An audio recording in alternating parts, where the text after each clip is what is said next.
സ്നേഹം നിറഞ്ഞ ഗുരുക്കന്മാരെ, ഞാനിന്നിവിടെ പറയാൻ പോകുന്നത് ആയില്യം നക്ഷത്രത്തിന്റെ 2024 മെയ് 1 മുതൽ 2025 വരെ ഉള്ള ഫലത്തെ പറ്റിയാണ്. അതിൻ്റെ ഗുണദോഷങ്ങളും നല്ല കാര്യങ്ങളും മോശകാര്യങ്ങളും അവർ അനുഷ്ഠിക്കേണ്ട ചെറിയ പൂജകളും വ്രതങ്ങളും എന്നിവയെല്ലാം പൂർണ്ണമായി പറയപ്പെടുന്നു. ആയില്യം നക്ഷത്രം കർക്കടക കൂറ് എന്നാണ് നാം അറിയപ്പെടുന്നത്. ആയില്യം നക്ഷത്രത്തിന്റെ ദേവനാരാണ്? സാക്ഷാൽ സർപ്പരാജാവ്, നാം എപ്പോഴും കണ്ണിൽ കാണുന്ന മഹാദൈവം സർപ്പരാജാവിന്റെ ഒരു നക്ഷത്രമാകുന്നു ആയില്യം നക്ഷത്രം, കർക്കടകക്കൂറ്.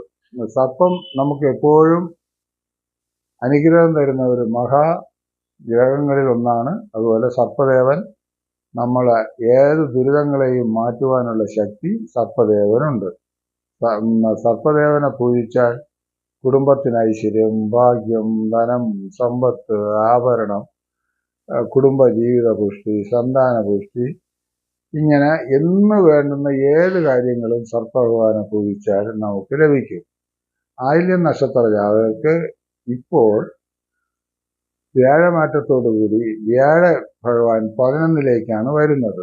ചില മുടങ്ങിക്കിടന്ന പല കാര്യങ്ങളും ഇവർക്ക് നല്ല പ്രാപ്തി ഉണ്ടാകും. അതായത് വിവാഹാദി കാര്യങ്ങൾ മുതൽ തുടങ്ങാം.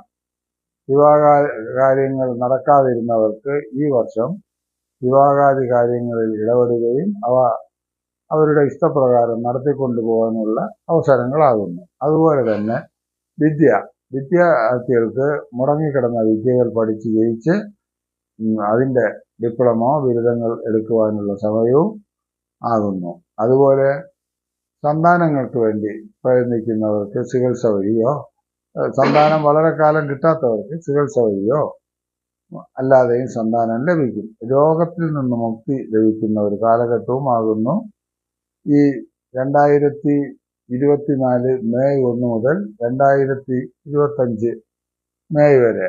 അപ്പോൾ വ്യാഴന്റെ ഇഷ്ടസ്ഥിതി ഇവരെ വളരെ ഐശ്വര്യപ്രദമാക്കി മാറ്റുന്നു.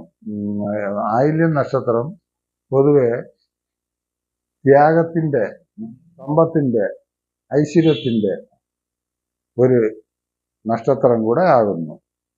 ഇവർ സാമ്പത്തികമായും മാനസികമായും എപ്പോഴും സാമ്പത്തികമായും മാനസികമായും ഇവർ വളരെ പ്രാപ്തിയുള്ളവരാണ്. അവർ കൂടുതലും ഭക്തരാണ്. മുൻദേശം കാണിക്കുമെന്ന് പറയുമെങ്കിലും അതിൽ കാര്യമില്ല. ഉടനെ തന്നെ അവർ മുൻദേശത്തെ മാറുകയും ചെയ്യും. സാമ്പത്തിക നിലയിൽ അവർ വളരെ കണിശക്കാരായിരിക്കും. കടം വാങ്ങിയാലും ഉടനെ അത് കഴിയുന്ന സമയത്തിനുള്ളിൽ തന്നെ കൊടുക്കും. അതുപോലെ തന്നെ പൈസ ദൂർച്ചെലവ് ഇതൊന്നും അവർ ഉണ്ടാകുകയില്ല. സ്ത്രീ പുരുഷ ഭേദമന്യേ അവർ പൊതുവെ സമൂഹവുമായിട്ടും കുടുംബമായിട്ടും യോജിച്ച് നിൽക്കുന്നവരാണ്. കുടുംബത്തെ സ്നേഹിക്കുന്നവരും പൂർവികരെ സ്നേഹിക്കുന്നവരും അപ്പൂപ്പൻ, അമ്മൂമ്മ, അമ്മാവ എന്നിവരെയൊക്കെ സംരക്ഷിക്കുന്നതിലും ഒപ്പം സഹോദരങ്ങളെ സംരക്ഷിക്കുന്നതിലും കർക്കടകക്കൂറുകാരായ ആയില്യം നക്ഷത്ര ജാതകർ ഒട്ടും പിന്നിലല്ല. അവർ മുന്നോട്ട് തന്നെയാണ്. അവർക്ക് ഇപ്പോൾ വിദ്യാർത്ഥികൾക്ക് തൊഴിൽ ലഭിക്കാനുള്ള യോഗം, കുടുംബനാഥന് ഗ്രഹം നന്നാക്കി, ഗ്രഹം വൃത്തിയാക്കി, ഗ്രഹത്തിൽ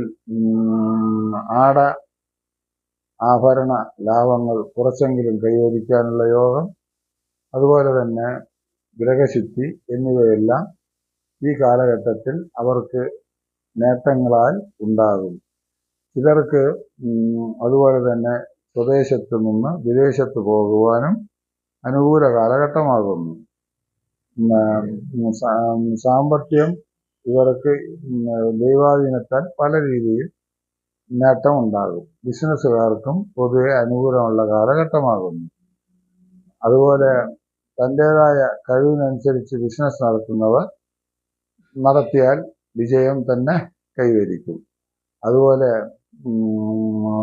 വീട്ടിൽ സ്വയം തൊഴിൽ കണ്ടുപിടിക്കുന്നവർക്ക് ലോൺ കിട്ടിയോ ലോൺ എല്ലാം ഓർഡർ ചെയ്താൽ ലോൺ കിട്ടുകയും അതുവഴി അവരുടെ നിത്യജീവിത ചെലവിന് സ്ത്രീക്കും പുരുഷന്മാർക്കും നിത്യേന സാധിക്കും. അതുപോലെ തന്നെ താൽക്കാലികമായി കാർഷിക രംഗത്ത്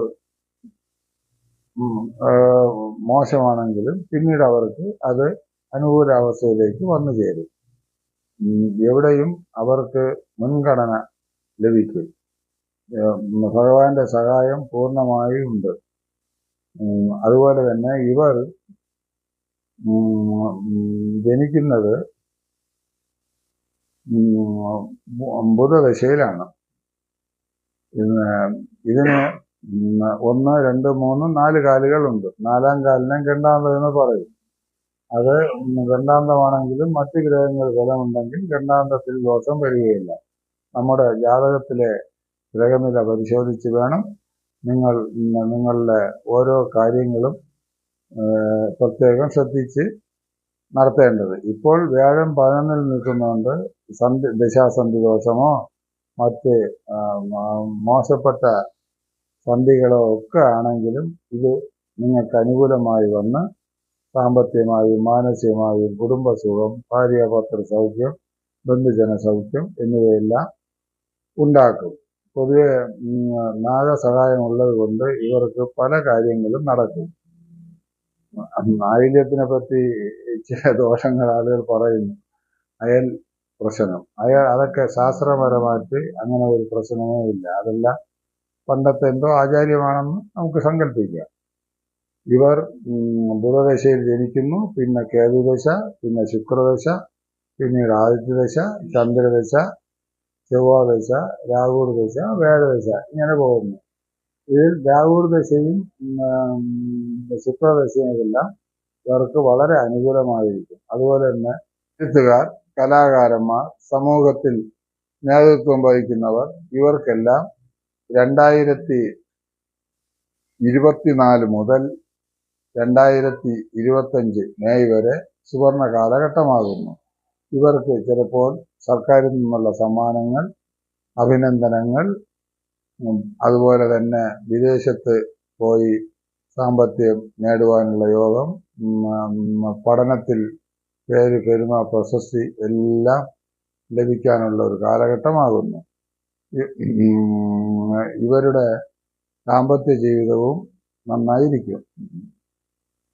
പൊതുവെ ആയില്യ നക്ഷത്ര ജാതകർക്ക് 23 വയസ്സിൽ സ്ത്രീപുരുഷ ഭേദമന്യേ ജോലി കിട്ടുവാനും 25 മുതൽ വിവാഹത്തിന് ഏറ്റവും ഉത്തമം.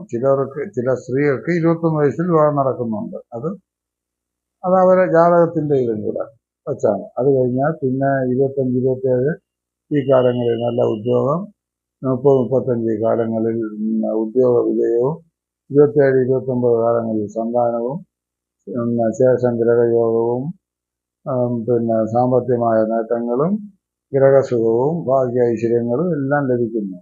അത് കഴിഞ്ഞാലുള്ള ശുക്രദശ കഴിഞ്ഞാൽ ആദിത്യദശയിലും അവർക്ക് നന്നായിരിക്കും, ചന്ദ്രദശയും നന്നായിരിക്കും, ചൊവ്വാദശയും അവർക്ക് നന്നായിരിക്കും, പിന്നെ രാഹുർദശ ഏറ്റവും നന്നായിരിക്കും, വ്യാഴനും നന്നായിരിക്കും.